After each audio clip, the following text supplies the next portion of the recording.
Good morning, students. Now we will talk about the atomic mass. हम chapter कर रहे थे atom and molecules. Last lecture में मैंने आपको डाल्टन सिंबल्स के बारे में बताया था. नेक्स्ट टॉपिक है हमारा एटॉमिक मास. एटॉमिक मास क्या होता है? When atomic mass is unit is a mass equal to the actually 1/12 of the mass of one atom of carbon 12. Carbon 12 के इक्वलेंट होता है. The relative atomic masses all elements have been found with respect to an atom of carbon 12. जैसे hydrogen का atomic mass 1, carbon का 12, nitrogen का 14 and oxygen का 16 होता है. ठीक है. नेक्स्ट आपका टॉपिक इसमें आता है molecule.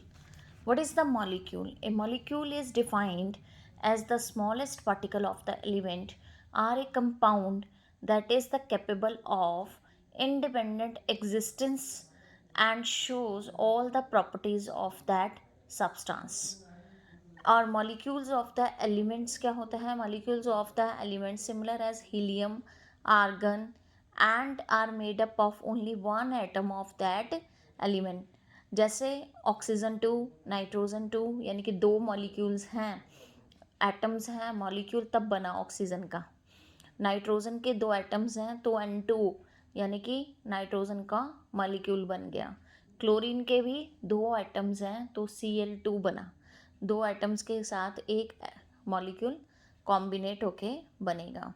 Atomicity, it is defined as the number of atoms present in a molecule is called its atomicity. कितने एटम्स प्रेजेंट हैं एक मॉलिक्यूल के अंदर, वो उसकी एटॉमिसिटी कहलाती है. मोनो एटॉमिक जैसे helium and hydrogen. Diatomic O2 N2 Cl2 यानी कि 2 एटम्स हैं ना उसमें. Try atomic O3 H2O hydrogen के 2, ऑक्सीजन का 1, NO2 नाइट्रोजन का 1, ऑक्सीजन के 2. Tetra phosphorus P4 NH3 nitrogen का 1, हाइड्रोजन के 3, SO3 सल्फर का 1, ऑक्सीजन के 3. That is called the tetra. Tetra मैंने होता है 4. पॉली, पॉली होता है काफ़ी सारे, S8. तो ये आपका एटॉमिसिटी होती है कि कितने एटम्स प्रेजेंट है एक मॉलिक्यूल के अंदर. यह आपकी एटॉमिसिटी कहलाई जाती है. Knowing about of size of atoms. क्या नोइंग कर सकते हैं हम लोग? साइज कैसे मापते हैं एटम्स का? Atoms are so small that we can not be even imagine और compare with. This sheet of paper could be performed when more than millions of atoms are stacked together. And atomic radius is measured in nanometers. 1 upon में 10 की 9 metre is equal to 1 nanometer. तो 1 metre is equal to 10 की 9 power nanometre. तो hydrogen की कितनी है power? 10 - 10 nanometre. तो ये आपका सारा साइज़ और मॉलिक्यूल्स के बारे में मैंने आपको बताया बेटा. कुछ ऐसे टेबल्स हैं जो polyatomic ions and simple common ions के दिए हुए हैं और ये आपको एज इट इज़ ही याद करने हैं सिंबल्स विद पावर. 1 प्लस लगा है तो 1 है उसकी, अगर 2 प्लस लगा है तो 2 है उसकी पावर. तो ये पावर आपको एज इट इज़ याद करनी होती है. ये टेबल आप अपनी कॉपी में भी बनाएंगे और उसे एज इट इज़ याद करेंगे सारे टेबल को. ठीक है. जैसे सोडियम है, पोटेशियम है, सिल्फर है, कॉपर है, मरकरी है, सब मोनो एटॉमिक है, एक एक है उनकी power.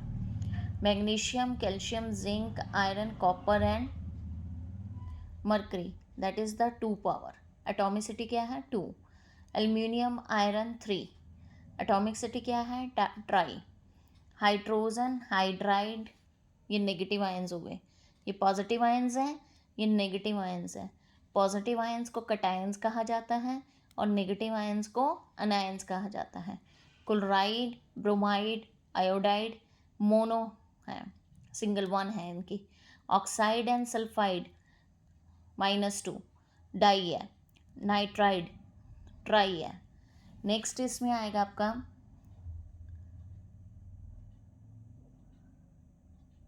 Ammonium hydroxide, nitrate, hydrogen carbonate, carbonate, sulphate, sulphide, ये आपके पॉली एटॉमिक आयंस हैं। फास्फोरस, फॉस्फेट बनेगा PO4-3। तो ये आपके सारे कितने हैं, पॉली एटॉमिक आयंस है। ये वाली टेबल आप अपनी कॉपी में भी बनाएंगे और उसको लर्न करेंगे proper. Thank you and have a nice day.